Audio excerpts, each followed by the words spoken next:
tal? ¿Cómo están ustedes? Tengan todos un excelente comienzo de semana.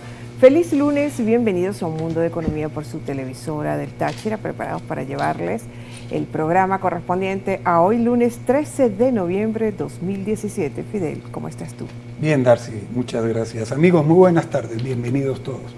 Hoy lunes traemos para ustedes la noticia económica en el primer segmento, la noticia más importante de la semana, y hemos juzgado que, sin lugar a dudas, el tema que hoy, digamos, más ocupa interés en el mundo económico en Venezuela es la reunión que habrá ahora al mediodía entre el gobierno y tenedores de deuda, de los bonos de deuda de Venezuela, precisamente con el objetivo de renegociar la deuda externa.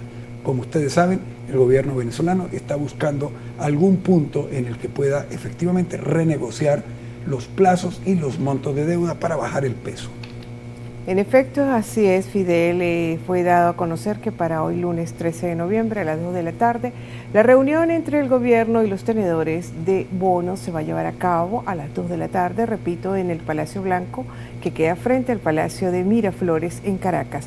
¿Con qué propósito? Ya de renegociar la deuda. Pero es muy importante también tener claro lo siguiente, y ustedes amigos, que no es lo mismo renegociar, reestructurar o refinanciar. Estos términos no hay que confundir situaciones con términos. Por cierto, nosotros mañana, desde ya le adelantamos que en la emisión de mañana martes como punto candente vamos a tratar sobre este tema tan interesante, de tanta relevancia para cada uno de nosotros. Hay algo muy importante de destacar también, que la comisión que está asignada para llevar a cabo en nombre del gobierno la reunión con los tenedores de bonos no tiene una ausencia, porque no son especialistas en lo que es economía, en lo que es finanzas, en lo que es mercados de capitales internacionales. Y muchos economistas lo han dicho, Fidel, que no apuestan de que haya una renegociación de la deuda. ¿Por qué? Porque hay tres elementos fundamentales que están haciendo falta en esto. Una es la ausencia de un equipo técnico jurídico que se reúna con el mercado internacional.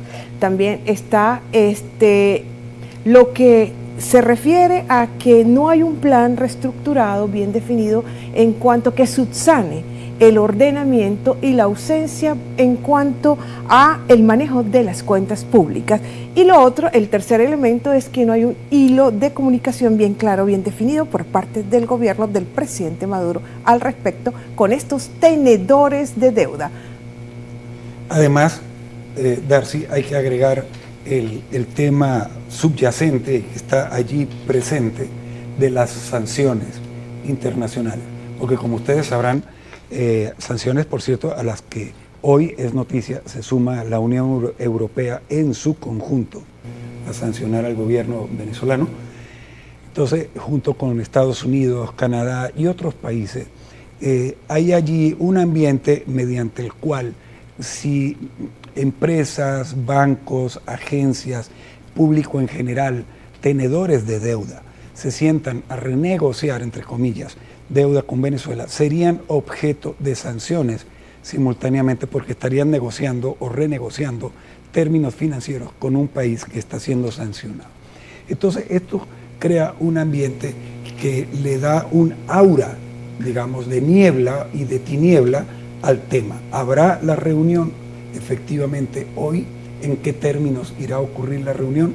Hay ciertamente entonces una gran incertidumbre. Lo cierto es que el vicepresidente de Planificación venezolano, quien forma parte de la comisión, Ricardo Menéndez, recordó que en los últimos 4 años, el Ejecutivo, el gobierno venezolano, ha cancelado más de 71 mil millones de dólares en deuda externa, y destacó, por cierto, que las gestiones para el refinanciamiento están enmarcadas en una decisión que busca abrir las compuertas financieras de Venezuela desde el presente hasta el año 2030. Esa es una expresión bien interesante. Expresa que busca abrir las compuertas financieras de Venezuela desde el presente hasta el 2030. Por detrás está diciendo que las compuertas están cerradas. Claro, sí, porque Venezuela parece ser que está a pasos muy, muy cortos de caer en una situación de default, de cesación de pago de las deudas. Una de las razones fundamentales por las cuales el gobierno pues ya no cuenta con la capacidad para cumplir con estos compromisos de deuda soberana, como es deuda de la República, deuda de PDVSA y también de la electricidad de Caracas, es por la disminución que ha venido presentando los ingresos por concepto de exportación petrolera. Nada más hay una disminución de 700.000 barriles diarios y con ello también se suma la caída de los precios, a pesar de que han tenido una recuperación bastante interesante en estas 2-3 últimas semanas. Aquí lo que hay que ver, insisto, si no hay estos tres elementos iniciales a los cuales yo les hice mención, Fidel, si no hay un plan estratégico comunicacional, si no hay un equipo altamente bien preparado, capacitado en lo económico y en lo jurídico, y también porque no hay una ausencia de un plan que pueda subsanar la ausencia, repito, de reordenamiento de todas las cuentas públicas, que va desde las cuentas en lo que se refiere a política fiscal, monetaria y cambiaria, pues no van a tener, desde ya no se augura que vaya a tener un éxito efectivo esta reunión que se va a llevar a cabo hoy a las 2 de la tarde en Caracas. Sí, porque no habrían garantías de que se está reorganizando el Estado precisamente para obtener con seguridad y demostrar además esa seguridad de que se van a obtener los recursos financieros, el dinero, para cumplir con los compromisos de deuda actuales o aquellos que se generen de una eventual renegociación. Sí, porque aparte, si no, no habría renegociación. Venezuela a punto de un default, con una hiperinflación que tenemos ya, que estamos viviendo, pero terriblemente, hasta ahora es justamente cuando en Venezuela pues se puede hablar sin óbice alguno de que estamos ya en una hiperinflación. ¿Y por qué? Tal como lo refiere el libro del norteamericano Phil Kagan, que fue escrito en 1956, donde está denominado como hiperinflación, los aspectos, la dinámica monetaria de la hiperinflación. Tenemos entonces que ahí en este libro, y tal como se señala, se ha cumplido en la realidad económica nacional. A saber, pues, una subida de precios intermensual que ya tenemos del 50% o un total inflacionario de 100% anual. Sin embargo, pues no se debió aguardar tanto tiempo, habida cuenta que los elementos reales existen o se dan por oposición de unos a otros. Y la inflación aquí en Venezuela desde hacía ya un buen rato era radicalmente opuesta al fenómeno inflacionario de los datos provenientes del globo terráqueo o de la misma región latinoamericana. Por ejemplo, vale citar, el promedio mundial de inflación de este año es de 5% y el de América Latina es de 8%. Es más, la segunda inflación del mundo es la de Sudán, que está por el orden de 110% y está muy lejos de acercarse a la inflación nuestra. En el terreno de las proyecciones, pongamos por caso, el Fondo Monetario Internacional le asigna a nuestro país, a Venezuela, para el 2018, 2.530%. En la región argentina aparece de segunda en esa proyección con 16,7%. En consecuencia, amigos, amigas, podemos hablar con propiedad de que tenemos la vergüenza de ostentar una inflación, no digamos hiper, más bien al compararla con el resto de las inflaciones del mundo, como una mega inflación descomunal, atrabiliaria, monstruosa, casi que despampanante. Hasta aquí esta reflexión y siempre con el propósito se las llevamos a ustedes para que les echen cabeza. Bien, de esta forma vamos a cumplir con una primera pausa comercial y enseguida regresaremos con más de Un Mundo de Economía por aquí, por su televisora del Táchira.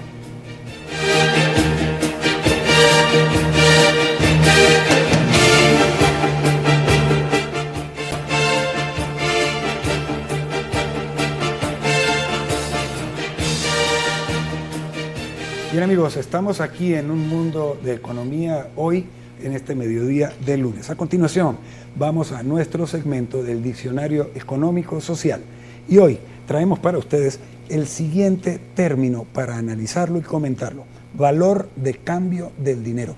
Algo que por cierto el valor de cambio del dinero adquiere una importancia vital cuando se vive en inflación. Y ahora que vivimos en hiperinflación, no les diré, pendiente porque vamos a hablar de eso. Sí, vamos con nuestra próxima sección.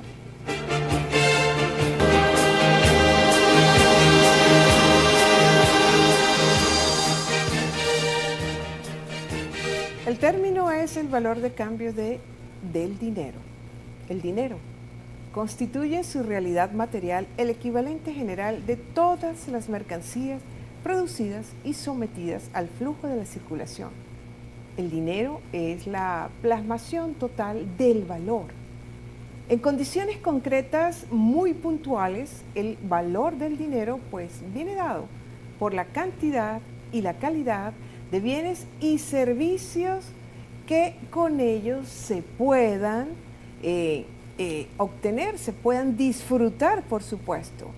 De manera tal que un ejemplo aquí válido es que si con los 8.000 bolívares se adquiere una taza de café actualmente, ese monto es el valor exacto de 8.000 bolívares. Puede ser que con ese mismo monto en un tiempo anterior hubiésemos podido haber comprado un teléfono celular de última generación, como también es posible que con esos 8.000 bolívares más adelante ya no podremos hacernos ni de una tacita de café, sino cuando mucho un pancito español o una bolita campesina. Le decimos esto, amigos televidentes, para que ustedes se enteren que los 8.000 bolívares del ejemplo citado representan un monto relativo y que en un tiempo valía algo distinto a lo que puede valer en otro tiempo. La cantidad es la misma, pero lo que cambia es su valor. Con todo esto, lo que queremos significar es que la economía no supone un tráfico de dinero, sino que la economía, cualesquiera que sean sus fundamentos, se corresponde a un tráfico de valores, pero de valores de cambio. Bien, Fidel, bueno, ¿qué me dices? Lo que estábamos comentando, y en base a lo que ocurre con inflación, pues si hay inflación, ese incremento constante de los costos, de los precios, pues tiene un impacto evidentemente en lo que tiene que ver con el valor del dinero. Traducido. El valor de cambio. Con el valor de cambio, correcto. Bueno, que en el fondo es el valor del dinero también. Entonces, en concreto, si hay inflación y los precios van en aumento, el valor del dinero va en decremento, va perdiendo valor frente al precio de los productos. Porque en el fondo, ¿qué es lo que tienes que hacer? O cualquiera tiene que hacer. Tiene que sacar más dinero para comprar el mismo producto, puesto que con el dinero que tenía ya no compra el producto por efecto de la inflación. Imagínense el impacto de esta situación, del valor, ¿no?, de compra o del valor de adquisición del dinero en el tiempo, si hablamos de créditos, por ejemplo, de asumir créditos en inflación. Cuando se está en una inflación como la que vive Venezuela, tomar crédito en moneda nacional, por supuesto, es lo recomendable. Todos hay que recomendar hacerlo. A eso, por claro, supuesto. Endeudarse en bolívares. Claro, porque ¿cuál es la tasa de interés bancaria actualmente, Darcy? Que esa es la proyección del valor del dinero en el tiempo para efecto del valor de cambio del dinero para efecto de los créditos. La tasa está que en el 28, el 35 o el 38%, cuando más. Cuando mucho, claro. Y la inflación por encima del 1000%. Tenemos 50% de inflación intermensual. Mensual. O sea, que un mes de inflación supera la tasa de interés del crédito en un año. Traducido, en menos de un mes. En 3 semanas se paga el crédito en términos de inflación. Entonces, conviene tomar crédito en bolívares. El problema está si los bancos cuentan con los recursos para poder suministrarle los créditos a toda la gente que pida crédito. En contraposición, si nos deben dinero y se demoran en pagarnos el dinero en un proceso de inflación, el valor de cambio de ese dinero se destruye velozmente porque se lo come la inflación. En un mes, la deuda que te tengan pierde el 50% del valor por inflación. Imagínate el impacto. Y ya hablamos de hiperinflación. Por eso, porque estamos en 50%. Bueno, esas son las cosas. Hay que tener entonces, en un proceso como el que estamos viviendo, muchísimo cuidado con el manejo financiero. Por eso siempre se recomienda, en una situación como la que se tiene, estructurar bien los gastos, las deudas y pensar las cosas en la manera apropiada. Hay que deber en bolívares, claro, no en hay moneda una extranjera. recomendación que hacemos la mayoría de los economistas, y no hay que ser economista para hacer esa recomendación. Comprar todas las cosas que sean posibles, pero ojalá haya la capacidad real de compra, el poder de compra, porque la inflación, la hiperinflación cada vez está te digo, succionando, por no decir pulverizando toda nuestra capacidad de compra. Así. Y por ende el valor de cambio que representa el dinero. Y vamos también a conservar el valor de cambio que representa el tiempo. Vamos a hacer un corte comercial y regresamos en algunos segundos con ustedes para continuar con más de Un Mundo de Economía. Ya venimos.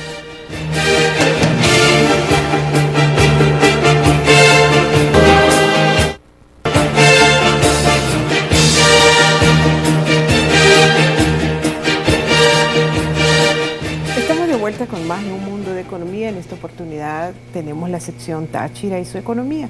Y sobre este punto, en esta sección hablamos sobre que ya tienen más de 2 años exactamente y 2 meses cerrados, todos sin actividad los operadores cambiarios en el eje fronterizo colombo-venezolano Ureña, San Antonio del Táchira. ¿Qué tal, Fidel? En el 2015, efectivamente, octubre, los operadores cambiarios ya tienen 2 años, efectivamente, más de 2 años cerrados. Por cierto, los operadores cambiarios en la frontera de San Antonio y Ureña, el eje fronterizo venezolano, cerraron operaciones en agosto de 2015 por órdenes de los funcionarios militares que en ese momento pues, estaban, digamos, en ejercicio en la región, luego de que el gobierno venezolano ordenara el cierre de la frontera, recordemos, entre Colombia y Venezuela, y decretara el estado de excepción en varios municipios del estado Táchira, concretamente en la zona limítrofe con Colombia. Los cambistas, en consecuencia, en ese momento, para justificar el cierre de sus actividades, fueron señalados de incumplir regulaciones dictadas por la Superintendencia Nacional de Bancos, nada más ni nada menos, Sudeban, y del Banco, por cierto, Central de Venezuela. Y también se les señaló de tener responsabilidad en la devaluación de la moneda, cosa que se ha dado en el marco de la denominada guerra económica, que justifica pues que lleva adelante el gobierno nacional. Es necesario recordar cómo ocurrió esto. El 5 de octubre de 2015 los operadores cambiarios fronterizos de San Antonio y Ureña fueron cerrados de forma arbitraria por un funcionario militar después de haber sido fiscalizados por Sudeban y aclaradas las circunstancias jurídicas por las cuales estaban pasando. Esto es según las denuncias del expresidente de Fedecámaras Táchira, José Rosso, quien por cierto vive en San Antonio y lleva vida en la zona, de manera que él conoce muy bien. El cierre es improcedente, fue improcedente, porque no estaba sustentado realmente en hechos legales. De hecho, los cambistas venezolanos interpusieron por derecho ante el Tribunal Supremo un habeas corpus y no fue procesado, de manera que no se cumplió con el derecho procesal. Sin embargo, fueron suspendidos y suspendidos quedaron. ¿Qué pasa con esto? Con el cierre de los operadores cambiarios en San Antonio y Ureña, no solamente se quedó sin empleo un montón de gente, propietarios, etcétera, de las casas de cambio, que atendían a los usuarios que acudían a estas agencias a cambiar pesos y bolívares, sino que también se dejó a los ciudadanos venezolanos sin la posibilidad de cambiar su dinero en territorio venezolano y evitar entonces la fuga del hoy escaso papel moneda venezolano. En la práctica, ¿qué ocurrió? Como se cerraron las casas venezolanas, todo el proceso cambiario de una frontera tan dinámica como la que tenemos nosotros aquí, se efectúa en Colombia. De manera que el control sobre la moneda en el sistema cambiario lo está ejerciendo los cambistas colombianos. ¿Cómo te parece eso, Darcy? De manera que, amigos, con la clausura realmente de los operadores cambiarios de San Antonio y Ureña por parte del gobierno desde el 2015, el país perdió soberanía cambiaria y por consiguiente cayó en la inseguridad jurídica y en la inestabilidad económica. El cierre de los operadores cambiarios venezolanos afectó tanto el valor de nuestra moneda como el poder adquisitivo de los ciudadanos. Y ahora, cuando se depende solo de Colombia para hacer la conversión monetaria, la situación se agrava, porque tras el cese temporal de actividades por parte de los cambistas colombianos, ha surgido en la realidad un mercado negro que ha depreciado aún más nuestro signo monetario, del cual se benefician los contrabandistas y los grandes traficantes de monedas. Nos preguntamos desde Un Mundo de Economía si esta situación es dirigida, por cierto, por autoridades binacionales que se estén lucrando de ello. Es una pregunta que no tiene respuesta por el momento. Lo correcto es que los venezolanos cambiemos los bolívares dentro de nuestro propio país sin tener que ir a exponernos a otro territorio donde otras personas hacen y deshacen lo que les dé la gana con el bolívar. Por ello, hacemos un responsable llamado a las autoridades nacionales venezolanas, al gobierno regional, a la Superintendencia Nacional Bancaria, Sudeban, y al Banco Central de Venezuela, BCB, para que restituyan inmediatamente a los operadores cambiarios fronterizos que están esperando para corregir semejante error que han cometido. Bien. Y con esta reflexión nosotros nos despedimos. Nuestra invitación muy cordial para mañana martes, donde estaremos llevándoles una nueva entrega de Un Mundo de Economía, reposición del programa hoy a las 2 de la tarde. Ya saben, la economía cada vez adquiere mayor relevancia como principio y conocimiento en nuestras vidas prácticas cotidianas. Feliz tarde. Buen Saludos provecho a todos.